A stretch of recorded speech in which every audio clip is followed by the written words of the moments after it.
May I have a motion to open the Motion. meeting? May I have a second? Second. All in favor? Aye. Aye. Pretty good. No, there's part of it on here. Because I only combine and see it. This evening, we have a presentation from the Department of Human Services, Sussex County Substance Abuse.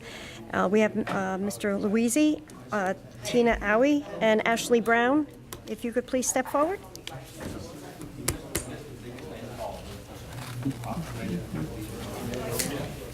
How are we doing this again?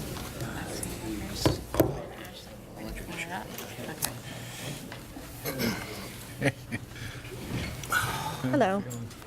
Good evening. Thank you. I'd like to thank everyone for inviting us to come speak to you regarding the pending or possibly pending legalization of marijuana and the issues that we are concerned with. I am Nick Louisi. I am the Substance Abuse Services Coordinator for the County of Sussex. My responsibilities are oversight of two grants. One is a prevention grant and the other is a treatment grant for the people in Sussex. I'll speak at the end, but I just want to introduce myself. I'm also a retired police officer. I did 25 years as a police officer in the borough of Rutherford before moving up here to Sussex County and taking over in the Department of Health and Human Services. I'm also a former DARE officer. I'm on the Government Advisory Board for New Jersey LEAD, Law Enforcement Against Drugs. I've been in the prevention field for about 30 years with all of that combined. I have with me Tina Owie from the Center for Prevention and Counseling of Newton. She's the Director of Prevention Services for the center. And I also have Ashley Brown with me. She is the coordinator of the Regional Coalition for Healthy and Safe Families in Sussex County. I'm going to turn it over to them, let them speak first, and then I'll have my stuff for you. And then we'll be happy to answer any questions you have. Hi there. My name's Tina Owie. I am the Director of Prevention Services at the Center for Prevention and Counseling. Some of you may be familiar with the work that our agency does, as Rebecca Dorney, who is the coalition coordinator here in Vernon, is a staff member of our agency. I have been a part of the Center for Prevention for 16 years. I love the work that we do because we are able to make a positive impact in the community that we reside in among all of our population, including our youth. So, it's coming to work every day is a pleasure. I am here tonight with my colleagues here to talk about the impending legislation regarding marijuana, and just to provide education so everybody is on the same level of what's going on here. Each of us will be sharing different pieces pertaining to the legalization of recreational use of marijuana. But to understand our concern, I think it's important to understand that the marijuana that we have today is very different from yesterday's marijuana or the marijuana from the 60s, 70s, and 80s. Today's marijuana, the THC potency, so that's the THC is what makes an individual high. THC in regular flower marijuana is anywhere between 13 and 15% THC. And then when you look at all of the variations of marijuana between your waxes and your oils and your edibles, that level pops up to anywhere between 70 and 90% THC, which is very different from the marijuana that we had even in the 80s when it truly was just weed. The THC level was between 3 and 5%. It wasn't addictive. It was, pretty much a benign substance that was out there. Today's marijuana is very different. It is addictive. We know that 1 in 6 youth who use marijuana become addicted, and 1 in 9 adults who use marijuana become addictive. So along the lines of the different products associated with marijuana, you have your loose leaf marijuana, which again, that's between 13, that's your flower, your bud. It's between 13, 15% THC. What we're really concerned about, which is what's popular among our youth, are the oils, the waxes, and the edibles. These appeal to our kids. The oils and the waxes are used in vaporizers and dab pens, which I have some in my bag. If anybody's interested afterwards to know what a dab pen looks like, I have one to show you. But they're very discreet, they're sleek looking, they're odorless, so there's no smell. You can use these oils and waxes and it's odorless. But the THC content ranges up, it can be up to 95% THC. And this is what's popular among our youth. And when I say youth, I'm talking about our high school kids and our young adults. And then we also have our edibles. The edibles, there's something called pot tarts. We have chocolate bars, there's lollipops, and there's gummy bears. There's one state that's actually banned THC gummy bears, which is great, but they still are available, and that's what we would have here in New Jersey. What we will also have here in New Jersey is delivery service of marijuana products, and we will also have marijuana lounges. So just like we have places where you can use alcohol, you'll have places where you can use marijuana. So that is what is in the bill right now that we know of.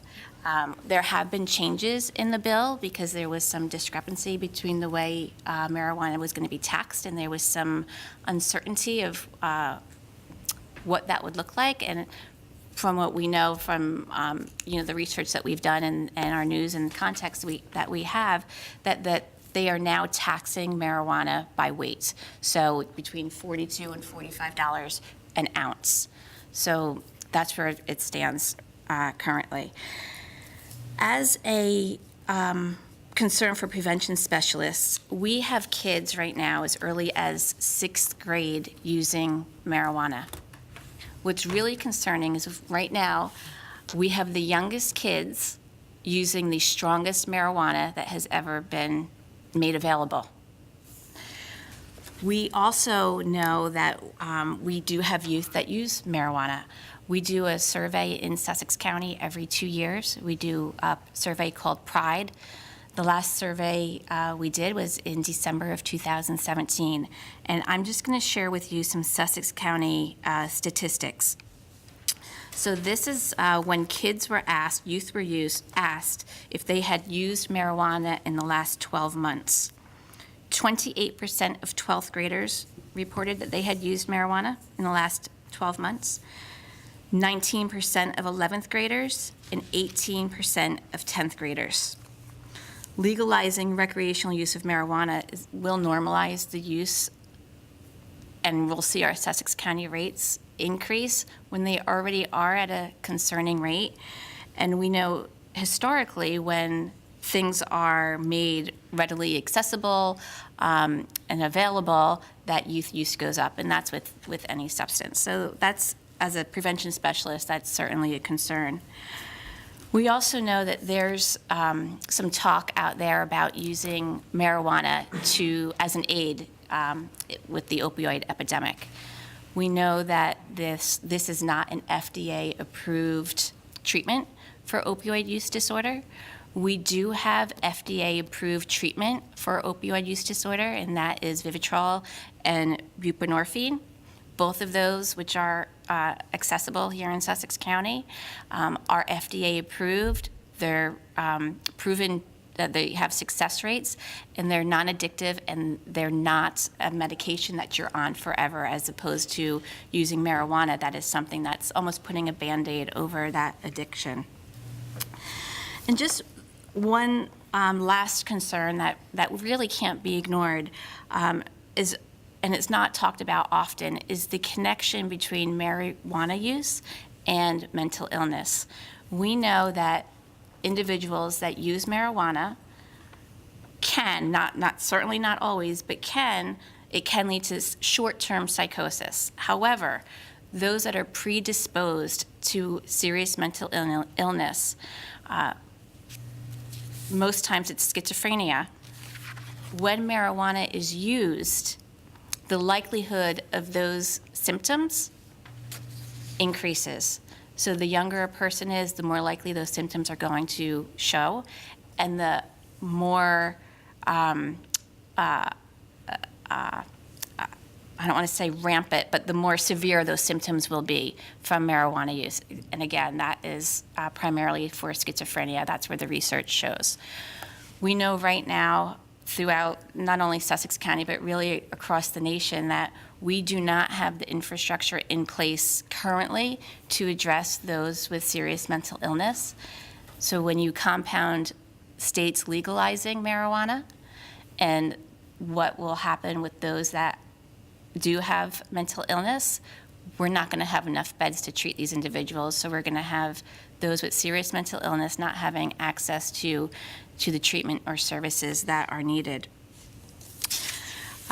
So just in closing, as a prevention specialist, as a mom of 2 young kids, and as a sister of somebody who does have a serious mental illness, making marijuana readily available, easier to access, seems to contradict a lot of the efforts put forth through 16 years of prevention work that I've been doing, 30 years that you've been doing, and really 40 years that our agency has been in business.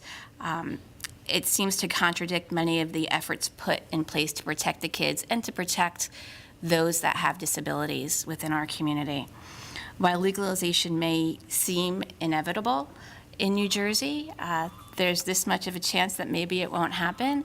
But even if it does happen, there are things that can be put in place within municipalities that might help protect community members. And I'm pretty sure that Nick is going to be talking a little bit more about that. So I'm actually going to turn it over to Ashley, who's going to share a little bit about brain development and how marijuana use affects adolescent brain development. But at the end of the presentation, if you have any questions, I can certainly answer any of the topics I had covered. Thank you. Again, my name is Ashley Brown. I'm the Coalition Coordinator for Healthy and Safe Communities, the regional coalition here in Sussex County. And as Tina stated, there are many concerns that arise and are important to share, and we could probably be here all night giving you information and education on what those negative impacts it would have on our communities. But most specifically, I'm going to really talk about the impact it would have on our youth and their brain development. And also what kind of negative impacts it would have on our workplace. So to start off with our youth, we should really be mindful considering that when our brains don't technically aren't finished developing really until our mid-20s. And as Tina really mentioned before, really normalizing the use of marijuana or making it more available we will see an increase in youth use. Therefore, their brains that are most vulnerable are going to be exposed to these drugs, and we understand that there's definitely a negative impact that comes along with that. Most specifically, the part of the brain that is really affected is its frontal cortex, and that's the area of the brain that's really responsible for the planning and the judgment and decision making. And their personalities. So that's really the last part of the brain to really be fully developed. And so if an adolescent is persistently or consistently using marijuana, there has been studies shown to decline in their IQ rate. So definitely by a loss average of 6 to 8 points. Now those 6 to 8 points can never be recovered. So we're talking about this study, the youth that are our future. Their brains are definitely going to be most affected if they do consistently use. And really, these results that marijuana has its strongest long-term impact on young people whose brains, of course, are building new connections and maturing in other ways. It really also kind of trickles into the negative life outcomes. Those could be really, including poor school performance, higher dropout rates, increased welfare dependence, and greater unemployment, and really lower life satisfaction. And also another thing tying in is as we see vape use among our youth has really shown epidemic levels. We are seeing more youth use of vapes. And these vapes could be manipulated where THC oils could be used within those and really often go undetected. So that's really a perfect storm for this teen generation as marijuana oils are really so very potent. So that just goes to show a more negative impact that will have on their brains. So again, there are many aspects of legalizing marijuana and negative impacts it will have on our youth. So really making it more available and acceptable, there is an increase, goes to show there's an increase in use. Also, kind of switching gears, as our youth, and we're raising our youth, and we want to raise them in a healthy environment. The environment that they are in also affects not only them as an individual, but doesn't affect their brains. But as we're raising them to be positive people in our communities, we really have to think changing gears and how marijuana will be really impacting our workplaces as well. Not only for adults now, but thinking in the future if we do happen to have it be legalized in marijuana. So as we talk about the future and our youth and negative set of life outcomes, one being greater unemployment and performance, we must keep in mind that they are our future, and the legalization of marijuana can contribute more to these negative life outcomes. Marijuana as an adult especially, and well, as adolescents and adults, it really affects the depth of perception, their people's reaction times, their coordination, and other motor skills that are essential to every work environment. So this affects many duties of the individual's jobs. For example, someone may be operating a machine, driving a forklift, or delivering products in a vehicle. Those effects could be deadly if if we're not thinking straight and having marijuana affect our thought process. And according to a study reported by the National Institute on Drug Abuse, employees who tested positive for marijuana had 55% more industrial accidents, 89% more injuries, and 75% greater absenteeism compared to those who tested negative. Other major impacts include decreased productivity, increased worker compensation, and unemployment compensation claims, higher turnover, and lawsuits. For example, in Colorado, construction companies have had to try to look outside of their state due to the decrease of workers available and who are available to even pass a drug test. So again, as marijuana also is the most frequently used illicit drug, we are only enhancing that with legalization, and we've seen those numbers in Colorado and other states that have legalized.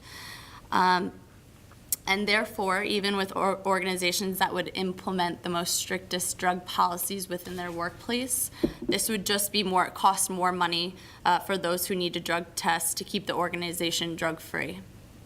And if you have any questions, we are more than happy to answer them. Thank you. Thank you. I have a question. The decrease in a juvenile's IQ and brain development, does that correlate with the amount of THC? I didn't hear, I'm sorry. Decrease in IQ, you mentioned, The IQ and brain development. Is there any correlation with the amount of THC that's in the marijuana they're smoking? So that's a good question. The research that's being done right now, it's out of a college, I believe it's in Mississippi. The THC amount that they are using is 5% because there's some federal regulations. So that's with 5% THC. That's the decrease that they are seeing in the IQ. So I would assume with the higher potency THC extracts, that number may change and not for the better. It's so new information is coming out, and it takes time for these studies to be done, unfortunately. So the industry and the products are moving ahead way faster than what research can allow. Just another question.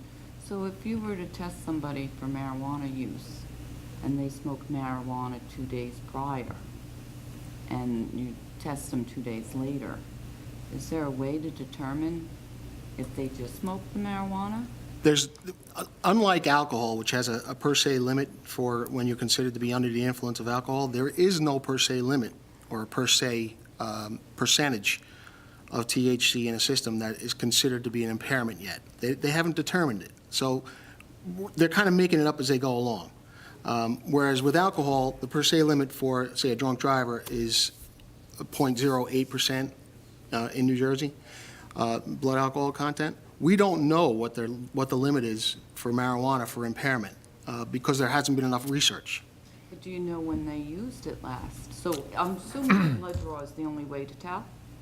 Or urine.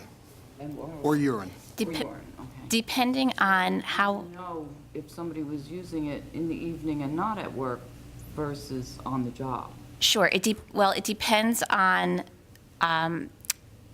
the THC that shows up in the system. It depends on how much they've used and how often they used. So if they are a daily user, they're using every day, it's going to show up. If they're using higher levels of THC, they're going to have more in their system. So it really just depends on their use schedule. And there really is not enough research to show, how long the effects are and how much impairment there is for somebody who uses marijuana. The only real research that has been done outside of the United States in England. It was called the Lancet Psychological Group published this research. They did research on 25% THC for people who used it daily and for people who used it on the weekends. And their research showed that daily users were 5 times more likely to have psychotic episodes, and weekend users were 3 times more likely to have psychotic episodes. And that's really the only real research that's out there right now. There's a lot of research being done now, sort of as a catch-up kind of a thing, where they're trying to catch up to the industry. But there isn't any real scientific research to show what the effects are. All we have is anecdotal evidence of what happens afterwards with regard to legalization, with regard to people using and how they react to it. But until that is available to us, we really don't know. And that's one of the things that causes us to be concerned.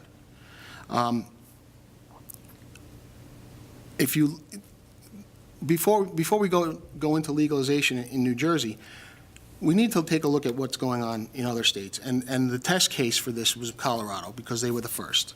And I gave everyone a copy of the Rocky Mountain High-Intensity Drug Trafficking Agency, which is a group of 4 states that do drug trafficking surveillance, research, and enforcement. And Colorado is one of the 4 states. And they've been tracking the effects of legalization in Colorado. And I gave you the update on their report for 2017 or 2018. And if you look at that update, there are some numbers that are concerning to us. And the reason they're concerning is because our legislation mirrors Colorado's legislation. If you look at some of the things they say in there,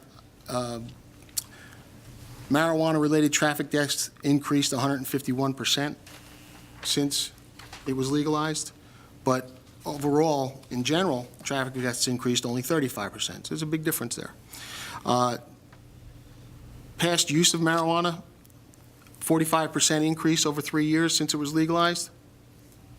And for people ages 12 and older, Colorado is 3rd for past month use in the United States, and 85% higher than the national average. So you can say, Colorado, it's not legal for anyone under 21 to use marijuana, to them to possess or to use it.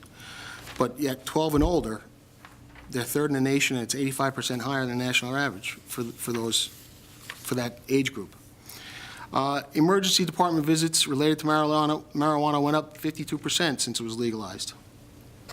Hospitalizations went up 148%. And on the black market, they said that legalization would get rid of the black market or dramatically affect the black market. However,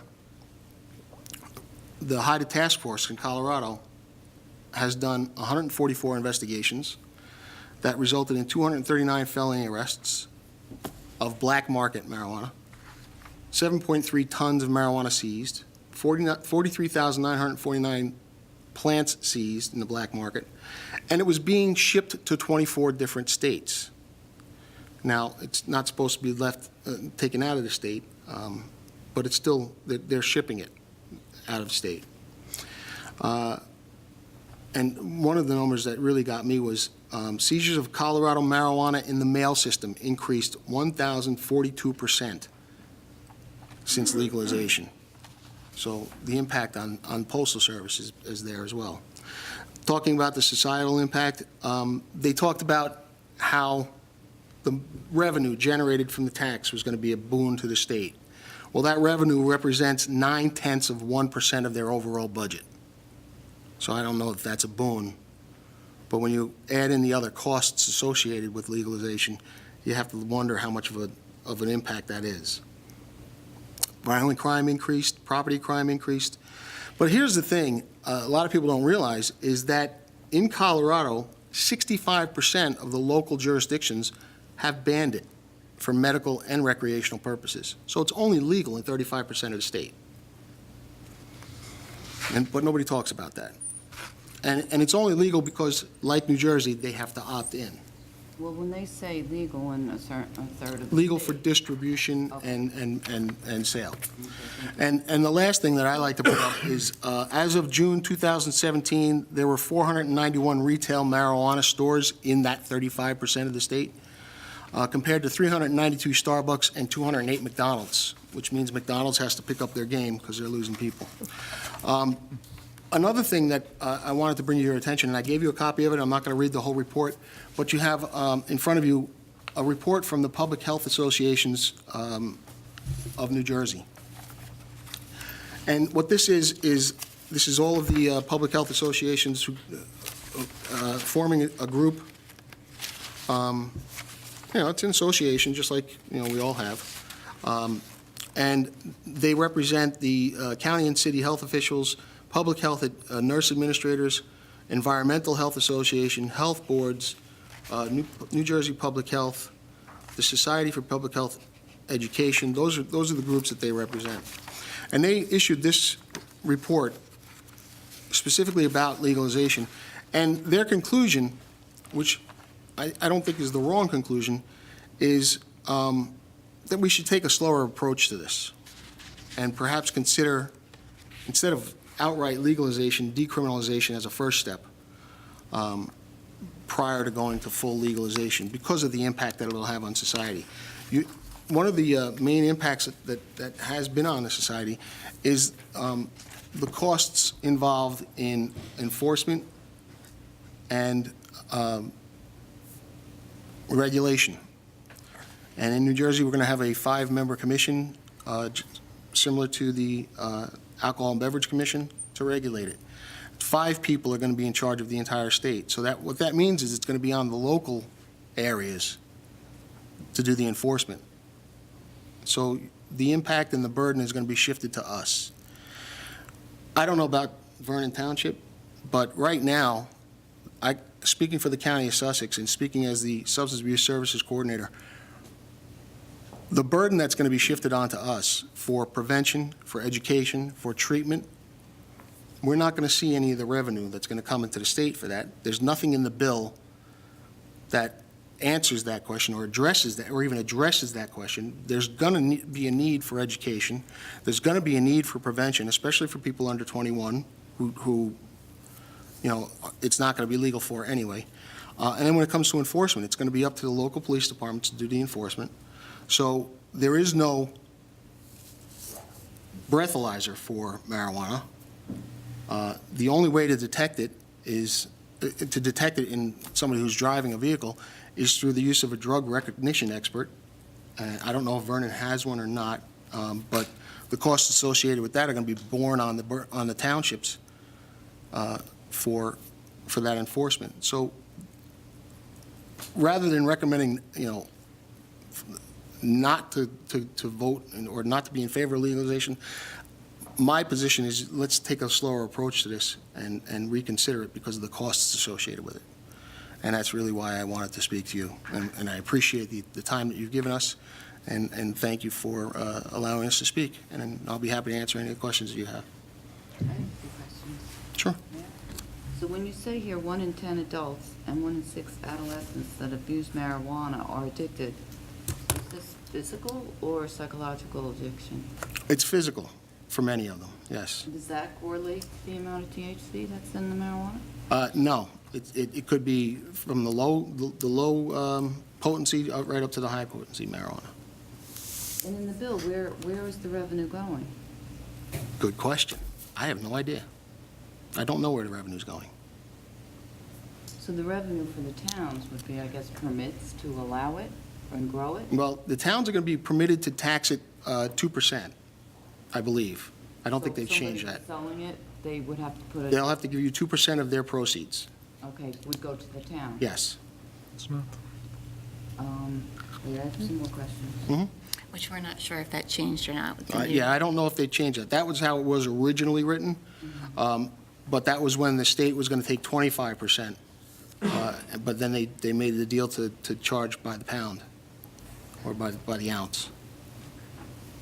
So then the town would have to offer, I guess, permits to allow people to sell it Yes, and a cost associated with yes. that? And what about an individual that wants to grow their own? That's not allowed in this bill. Okay, Right. so you can't have your own. Right. So the permits are for what kind of, Well, the way the permits, from what I understand, and this was changed also,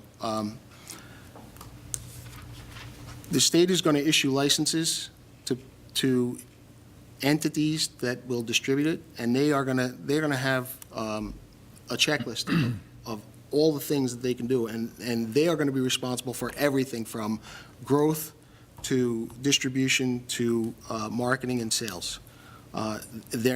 From what I understand, I only heard this today. I have to do a little bit more research. They changed the bill. It'll just be whoever has the permit from the state will have the permission to do all the work. And I don't know how they're going to do the individual shops or how they're going to distribute that. But that'll be, I guess we'll find out when they pass the bill, if they pass the bill. well, it sounds like then the state has to give a permit, but then they'll only be able to use that permit in a municipality that would allow it? Correct. It has changed a couple of times now, and to find the latest bill, we don't know what it is yet. It hasn't been made public.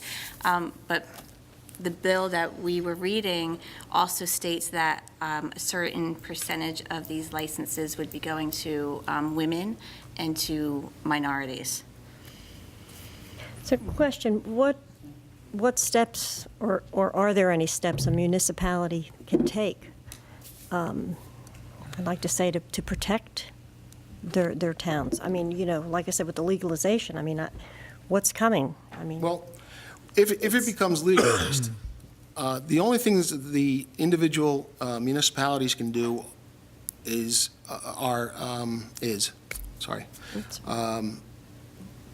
decide whether or not they're going to permit retail outlets and growing and distribution within their townships. Possession is going to be allowed all over the state. There's no enforcement or prevention or deterrent to possess it. But So- can an employer? But there'll be a limit to the amount that can be possessed All right. legally.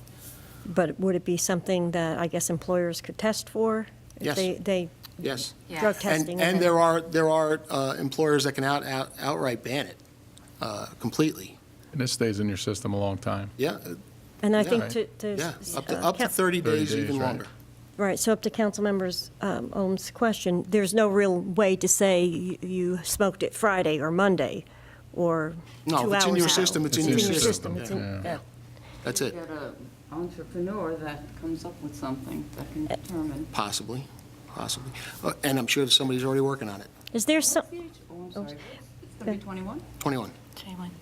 are there any ramifications for municipalities that attempt to prohibit?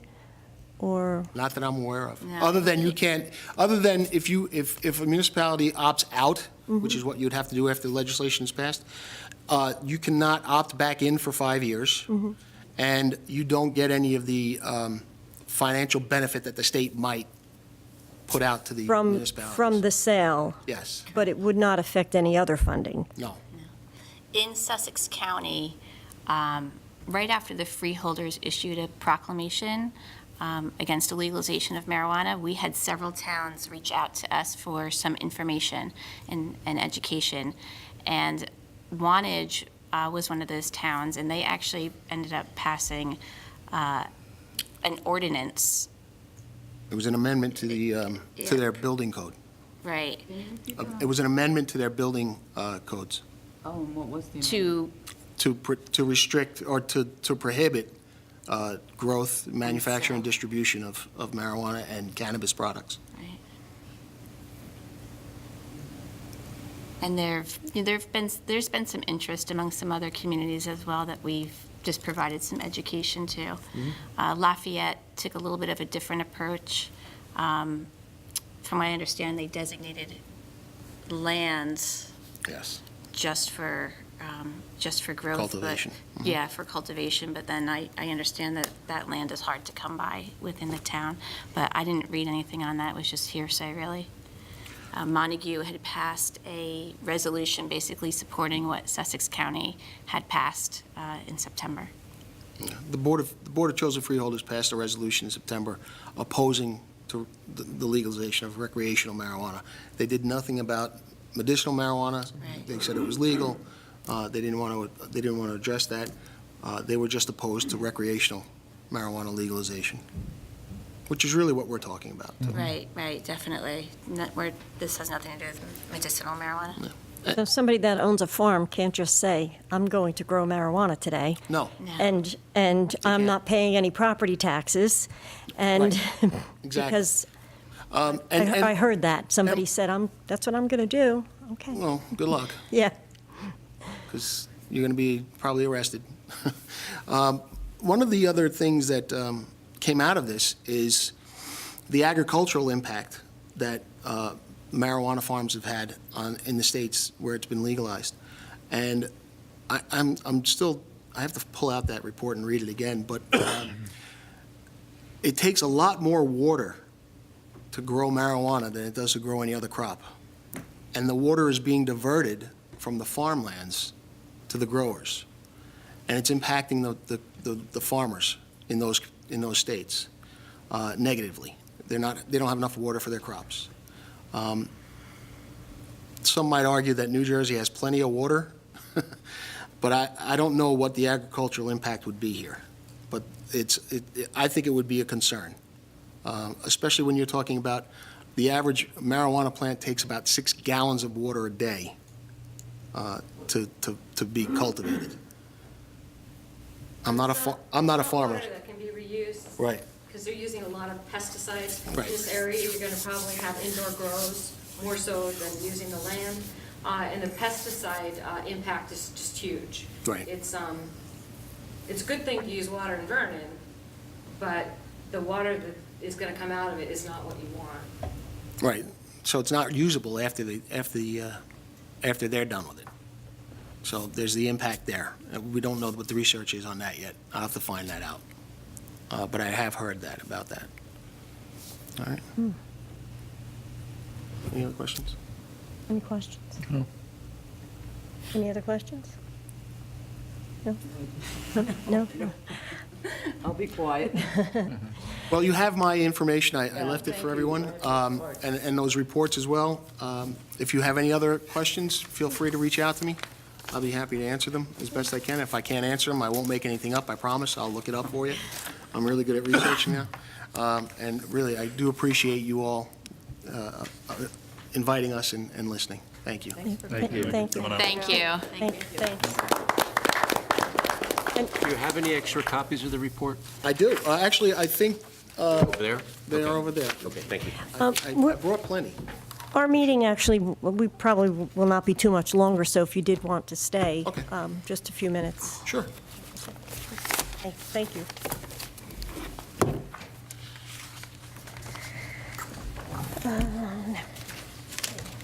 Next, we have our public comments. These are for agenda items only. May I have a motion to open? May I have a second? Second. All in favor? Aye. Any opposed? Is there anyone from the public that have any agenda items they'd like to address? Please step forward. Seeing no one, may I have a motion to close? Motion. Second. All in favor? Aye. Any opposed?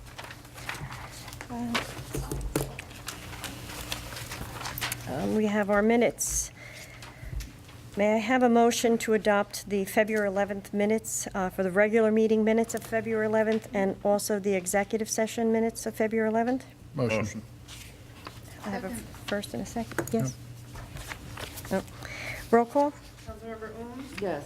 Councilmember Van Tassel? Yes. Councilmember Allberger? Yes. Council President Murphy? Yes. Carries to adopt minutes. Next, we have our consent agenda, Resolution 1981. This authorizes the contract for spatial data, which permits members of the public to log into the building department to check the permit status. Resolution 1982, this permits a transfer for the cost for the spatial data program. Resolution 1983, this rolls over bans for the year of 2019. It does not create new debt. May I have a motion to adopt resolutions 1981 to 1983? Motion. I have a first and a second. Roll call? Councilmember Owens? Yes. Councilmember Van Tassel? Yes. Councilmember Allberger? Yes. Council President Murphy? Yes. Motion carries to adopt resolutions 1981 through 1983. Okay, we have no ordinances on the agenda. We're at our second public comment. May I have a motion to open to public? Motion. May I have a second? Second. All in favor? Aye. Any opposed? Is there anyone that would like to step forward?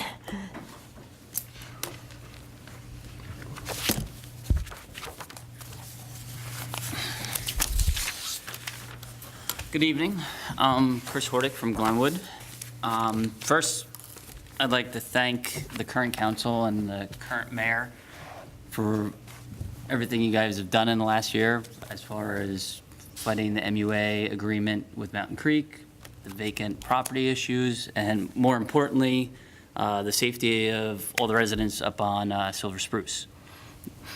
I'm here today, as most of you know, I live in Brook Hollow Estates, which had its bridge collapsed after Hurricane Irene about 7 years ago.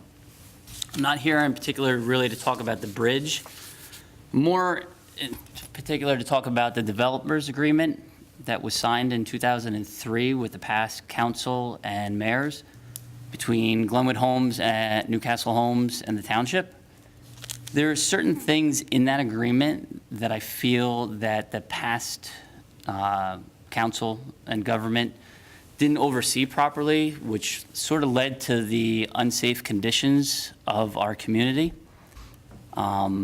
The builder was required in the developer's agreement to put in an emergency access road, and he was supposed to deed a portion of that to the town, and that was never put in. So now currently, we are putting in a temporary road, which the homeowners are bearing the cost of that. Now, I'm not speaking for the other homeowners, I'm just speaking for myself. But I feel just like it is with the safety of the residents up on Silver Spruce or past agreements that the MUA made with other councils prior to you guys, you were here to enforce that. If the past council and the past administration didn't enforce this developers agreement, I feel it's in the interest of the town to go back and look at that developers agreement and see what the builder didn't do. Because based on that developers agreement, he was required to do certain things, whether it was inspection of the bridge at his own cost, the secondary road for emergency vehicles that was supposed to be deeded to the town. Now, those things weren't done, and now, as homeowners, we're bearing that cost. So I'm just asking you guys, as a council, to look into that, because I don't think it's fair that we're dealing with a problem that was overlooked by a past administration, and we're bearing the cost of it. You know, it's no different if I go and want to put an addition on my house. I've got to get a permit. I've got to get inspected, electrical, plumbing and such. I can't see how a developer can put in a multi-million-dollar development and doesn't have the oversight that's in the developer's agreement. I just don't see the correlation there, how that wasn't done. And that's just basically what I want to bring to the council. I'm not here to beat a dead horse about the bridge. We understand as a private community, we are responsible for the maintenance of our road, the maintenance of our bridge. But I feel if you have an agreement with a developer and he doesn't fulfill that agreement, there were certain stipulations in there. He was not supposed to get building permits. He was not supposed to get COs. And there's definitely things he didn't do. I mean, you've been in there. There's no secondary road.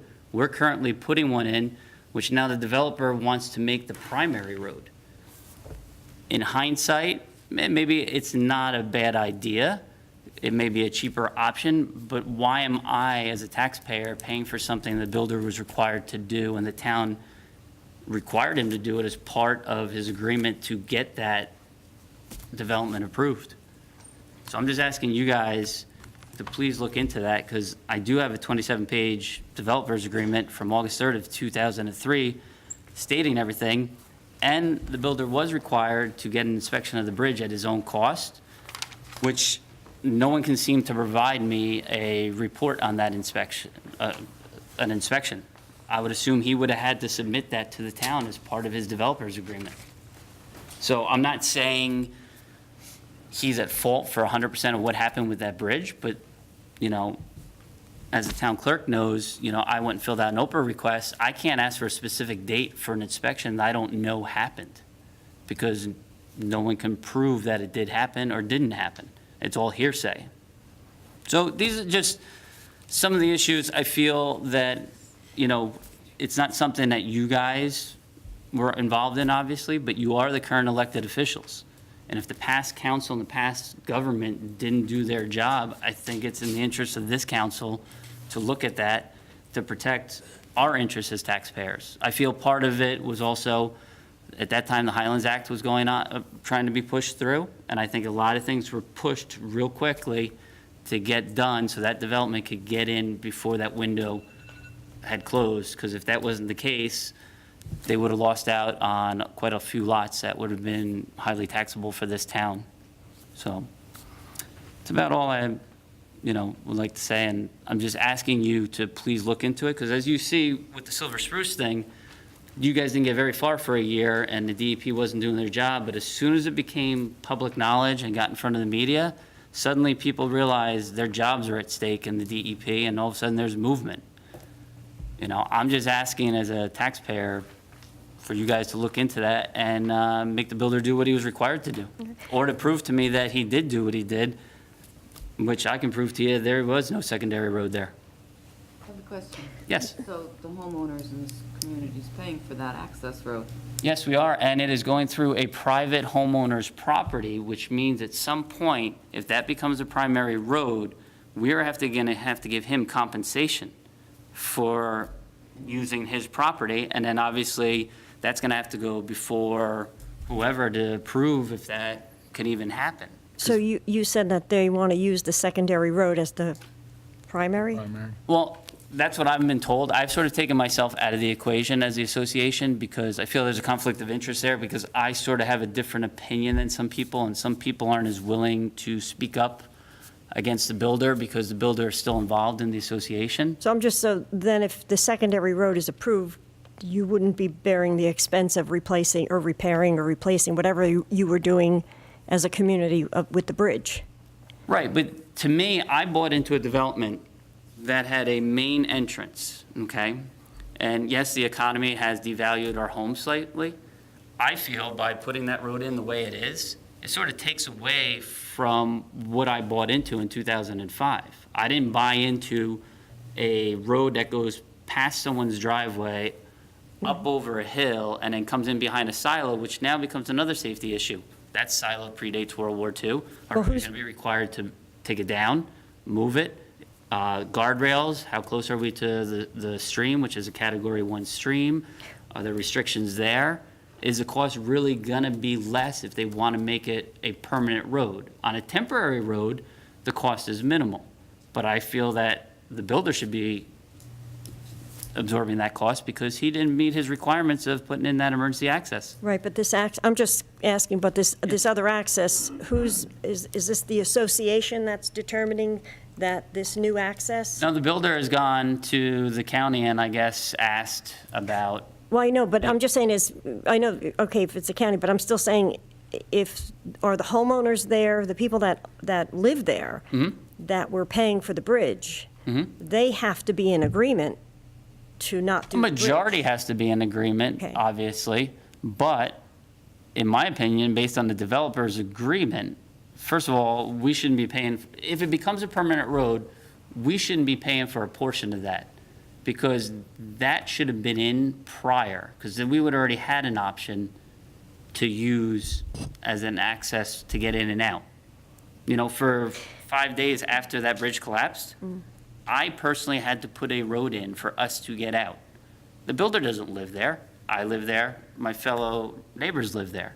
So I have no skin in this game as far as making a profit off of selling lots. It's all about the safety of myself, my family, and my fellow neighbors. He wants to make it a permanent road, and he wants to go that route with the county. I have a slight problem with it as a person who bought in that development, because that's not what was approved with the plan back in 2003. And then what do we do with that bridge? There's still costs with removing that bridge. How are the kids going to go down to that road where there is worse line of sight for a school bus to stop?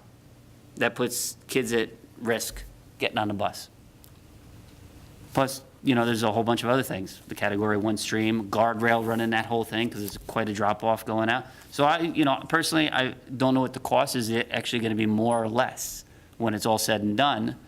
But, you know, the builder did fail to meet his requirements, you know, in his developer's agreement. But it was an emergency access, that's what he failed to do, am I correct? Yes, he failed to put in, Emergency, and now he wants to make this a permanent road. he wants to make it a permanent road, but my original complaint is, if this doesn't become a permanent road, this is our emergency access right now. We shouldn't be paying for that, because that was part of his developer's agreement. That should have been in place prior to this bridge collapsing. So whether this moves forward as permanent, and they want to do that, then we absorb that cost, obviously, as a community. But we shouldn't be absorbing the cost as residents on the temporary aspect, because the county may come back and say, no, you can't make that a permanent road. That is only going to be your temporary road, and you're still replacing the bridge. And in the builder's agreement with the town, it said he was required to get an inspection of that bridge based on the 1979 inspection and the 1988 inspection, that there were improvements to be made to make it safe at his cost.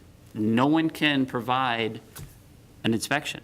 And I find it hard to believe you could put a multi-million-dollar complex in and have these in a developer's agreement, and no one can present you with that inspection. And I'm not saying that was a result of the 100% failure of the bridge, but he did put non-DOT approved guardrails on it, acted like a dam. That probably contributed in some aspects to the failure of the bridge. And just, I'm not sure if our current attorney was here at the No, time. yeah, I This don't was- think- was Who's the going- agreement with? Is it the agreement with the town and the developer, or the town and the The homeowner? development's agreement is between the mayor and council of the Township of Vernon and Glenwood Homes, Inc. and Newcastle Homes, LLC, In dated 8/8/2003. And for what- the- But the, Is it- But if I'm just might, if I remember correctly, one of the problems when the bridge collapsed somewhat, became unsafe from Irene, Yep. it was, I think if the bridge had been repaired right away under the emergency. No. But it was, something did happen that it was a temporary fix, and then they deemed it that it was no longer an emergency because people were using it. It was not deemed an emergency, or we Well, weren't deemed anything. If you had no access, We had no access. right, if you had no access but you did have it repaired properly, I think. We didn't have it were- repaired and tapped until after we put in an emergency road over another Right. older bridge, which we wouldn't have had to have done if the developer had put in his emergency access road, which he was required to back in 2003. Right, but even so, I think the bridge was temporarily repaired, so it wasn't. My point But I'm not asking about paying for the bridge. This isn't what the conversation's about. The conversation is about, as homeowners, our safety wasn't taken into account. The builder didn't do what he was required under his agreement with this township. He did not put that secondary emergency access in. If that had been in and that bridge collapsed, we wouldn't have had to put our own temporary in over a bridge that was feeble, that we could only go over for about 10 days. That's why we had to make quick emergency repairs to that other bridge, because after about 10 to 12 days, that bridge started collapsing due to the floodwaters. If that emergency access had been in, we would have been able to use that from day one, taken our time to fix that bridge properly, and then, yes, maybe we would have qualified for money. But because we made temporary repairs real quick, because the other bridge was collapsing, we had no choice. So basically, we were in a tight spot. It was either you don't get in or out of your development, or you make the quick repairs. You know, and then this town, you know, council wanted to pass an ordinance to limit, you know, commercial vehicles. So now, here we are putting all this money out again to put this temporary road in, which should have been in back in 2003. The builder should not have gotten his building permits or his COs based on this developer's agreement. And we wouldn't have put in a position to make a quick fix on that bridge and lost out on funding through FEMA, the county, the state, or whatever. So I just feel that there is just a whole line of people that didn't do their job back in the day, and we're getting left holding the bag. I've already put $10,000 out of my own pocket in engineering cost, temporary road cost, et cetera. And what do I still have? A temporary road I can't use, a bridge that's fallen in the river more and more each year, cracks are getting bigger, holes are getting in the bridge, and a devalued home. I mean, we have a house that foreclosed in there because, God, no one, well, one, I mean, it's the economy, but two, no one's gonna wanna buy in there knowing they're gonna have to fork out 30 to 40,000 to fix that bridge. So, you know, I'm just asking the council, you know, and the current administration to enforce that developer's agreement that wasn't enforced back then, and we shouldn't be bearing those costs. You know, the bridge, that's a whole separate issue as far as the cost on that. That's a battle for another day. Right now, I have a bridge in my community that's fallen into the river, a temporary road that we're bearing the cost on that we shouldn't be. And we lost out on an opportunity possibly for funding for that bridge because we had to put in a temporary road that only lasted Yeah, the funding was lost back then. Right. back by But I'm just around saying, our- we probably lost out on that opportunity because we had to put in the secondary road that wasn't in, that should have been in. If that secondary road had been put in by the developer, we probably could have taken our time to get that bridge fixed properly under the Emergency Act. Excuse me, did you? I don't believe that the council is aware, not everyone was here. The emergency access road that Mr. Hordick is referring to could not be built because the fact that it was an access road behind the development that existed and into another development that was never built. Owned by So- colonial Right, developers. so the other development that that access road was supposed to go to was never built. So it would just access woods. It would never actually access anything.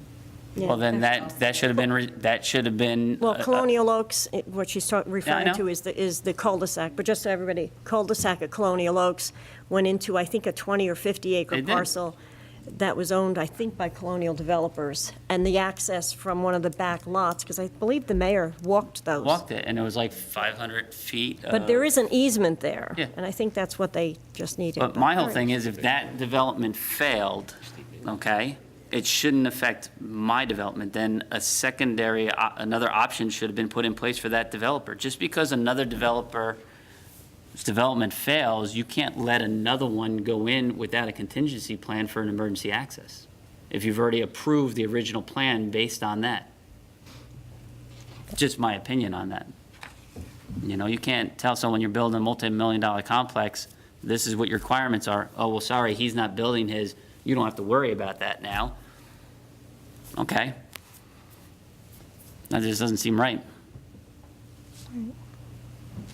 So, just what I'm asking is the council to look into it, you know, because, you know, I feel that the builder and the town council and administration back then sort of overlooked some things that could have prevented where we're at now on certain things.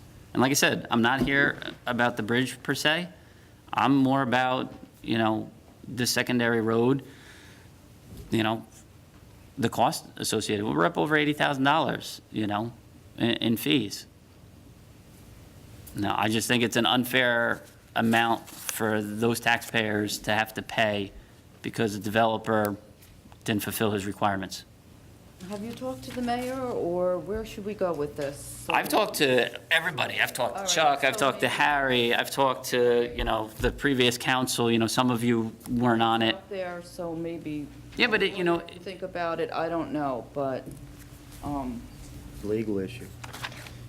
okay, so You know, and it's like banging your head against the wall. You know, obviously you guys weren't part of that 2003 agreement, and I obviously realize that, but you are the current elected officials, and if someone didn't do their job back then to see the oversight of this development to the point it should have been done, something has to be done with the current council, whether to make the builder. We're just hearing about it now, so maybe we can then go further now that we are Why aware don't- of it. well, So we're not- We didn't know anything about this. No, that's not true. Well, I didn't. It's more, we were here more about the bridge than the secondary road because, Oh, well, It's the first I've no, heard anybody come back since the bridge. yeah, So but, I'm just but, saying, no, now but we know, that, and no, we but, can do something, yes, or No, we but you're- can't, we can't. no, the access road that Mr. Hardike is referring to is in the back of the development off of somebody's lot. yeah, he would It's have an to provide, easement. he would have to provide an easement and a Right. deed It's to an the easement town. that goes to more, They were to, gonna do this at one The time when that bridge needed to be repaired. the easement goes to another lot that's not developed. So it doesn't actually, even if they paved that, it goes out into a dirt woods, it goes into Well, woods or it's an something. emergency, it's not supposed to be their main Right, drive. right, so, but what I'm saying to you is, even if that emergency access were paved. No, it didn't have to be paved. No, I'm just saying, is Yeah. even if it were paved, it still ends at another vacant piece of property. It doesn't give them access out of it.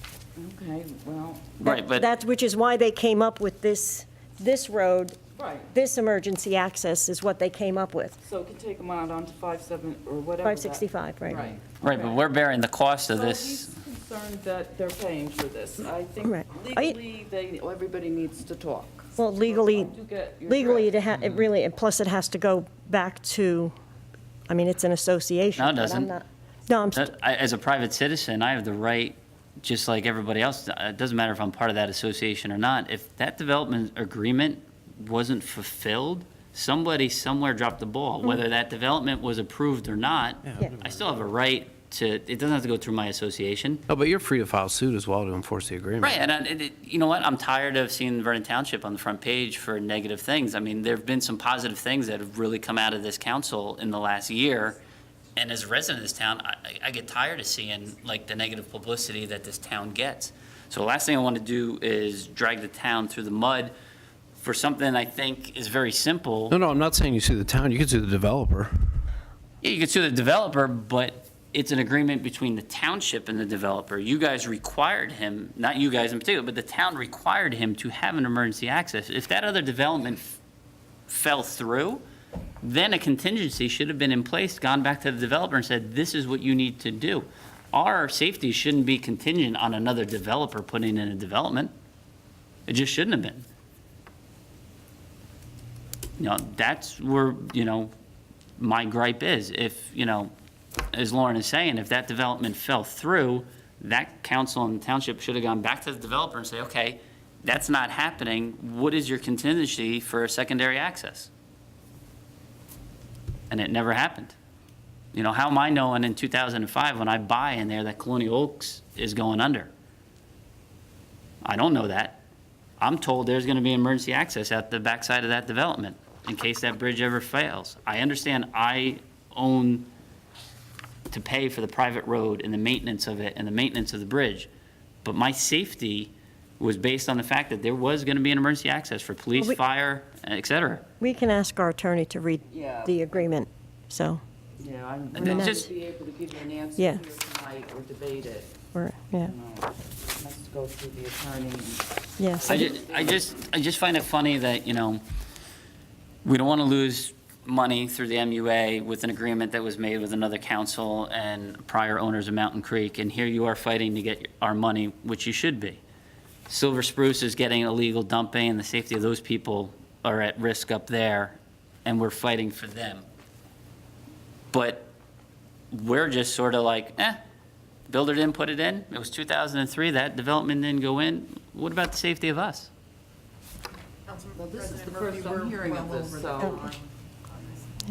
All right, That's fine. so, all right. He has. And your name again, I'm sorry. Chris Hordike. Chris Hordick. Chris Bodick? Hordick, H-O-R-D as in David, Y-C-H. Thank you. You're welcome. Thank you for your time. Thank you. passes. Is there anyone else from the public that have any comments, would like to step forward? Seeing no one, may I have a motion to close to public? Motion. May I have a second? Second. All in favor? Aye. Any opposed? Mayor's report. Okay, thank you. Regarding the Class B solid waste landfill in Silver Spruce, we now have a government at all levels working together for a common cause to stop this menace, and it's a result of the people rising up and organizing to say, we're not going to tolerate it. The Superior Court ruled Friday our police officers can enforce the stop work order, and we will aggressively enforce that order. I was informed this morning, and I took some rides up there during the weekend. I didn't see any trucks, and I've been advised there were no dump trucks this weekend. Sincere appreciation to all those who have stood their ground to stop this assault on our community, and there were many from the paid group, the residents, the council, and the other elected officials. I also would specifically like to recognize our two zoning officers, Allison LaRocque and Mike Burns, for their endless efforts to enforce our zoning codes and ordinances. They put a lot of time and took a lot of abuse to do what they've done. And those 75 summonses, they'll be heard, I think the date is March 18th now, down in Long Hill. I'd also like to thank Mike Fury, the chairman of our Environmental Commission, as well as their GAC committee, who at his own expense conducted an analysis of standing and flowing water samples adjacent to the Class B landfill. Tests on those samples found unsafe levels of lead. Instead of using that to their advantage, the DEP questioned his methodology in an attempt to discredit Mike. The DEP's recent analysis of the dirt sample from the landfill confirms Mike's results, and I feel the DEP owes him an apology for scrutinizing his methods instead of just taking it and testing at that time. They waited weeks, if not months, to take action. But that being said, we're going forward, and we'll see where this goes. It's just the first step in many steps towards remediation. So I'd just like to thank everybody. Thank you. Thank you. Councilmember Ohms, do you have any comments? Yes, I do. Wait 1 minute, I can write something down. Just takes a minute. Yeah, I want to say, reiterate that same thing. You guys worked very hard, and the employees of this township worked very hard Thank you, they in did. that incident. So, and you went forward, so that was great. But they did work very hard, and I just wanted to say that. And then the second, I know at the last meeting, I had asked for a report on the line items that was used when we moved everything out, when we canceled the appropriations. So Danielle was nice enough to send me a little letter, but I guess there was a misunderstanding. So I would just like to have just a little narrative, what line items we closed to pay for the Mountain Creek, and how much money, and where in those line items that money came out. Was it the sale of our, I know you mentioned, and I think, correct me, the $400,000 from the sale of the properties went towards that? I know I'll have her do the whole report for you, specifics you're asking for the line item. Yeah, I guess there was a miscommunication. And she did send me something, so that was very nice, but it wasn't, I guess I wasn't clear. Like a tally of the total dollar amounts, what accounts they came from. Right, That's exactly what you want. That went to the Mountain Creek. Okay. Great, thank you so much. I appreciate welcome. that. Thank you. No comment. No comment? And that's all I have to say. Thank you. You have no comment? No, I just would say well done to yourself, the mayor, the two zoning officers, and the residents that took up the cause to finally get some action done. Good teamwork all the way around, and that's it. The problem is going forward from here, you know, with that silver spruce. I mean, as with everything else, it's just going forward. I quite frankly would be happy to stop talking about the dirt, but I don't think that's going to happen anytime soon. But it was good to see all of everyone's efforts, all of our efforts. Took a long time, but it was good to see all of the efforts finally be recognized. And like I said, especially with their zoning officers. I've watched Allison put in endless hours Alice and LaRocca put in endless hours driving back and forth to court, sitting and waiting, or just some of the daily rituals that she had to endure. I know it's her job, but there were some things that nobody should have to endure, so with that, The police too, they were up there all the time, abuse and phone calls you guys must have taken as well. Still. That was a lot, you sorted after the And- mayor and everybody. and when they called me, I said, yes, call the police. Yeah, so it was really a lot of work on Well, everybody. but it was, yeah, there were certain times where, so, but like I said, it's still a long way to go. It's not ended, so. Motion to adjourn? Motion. Oh, a first, second, and a third. All in favor? Aye. Aye. Any opposed? Nobody's.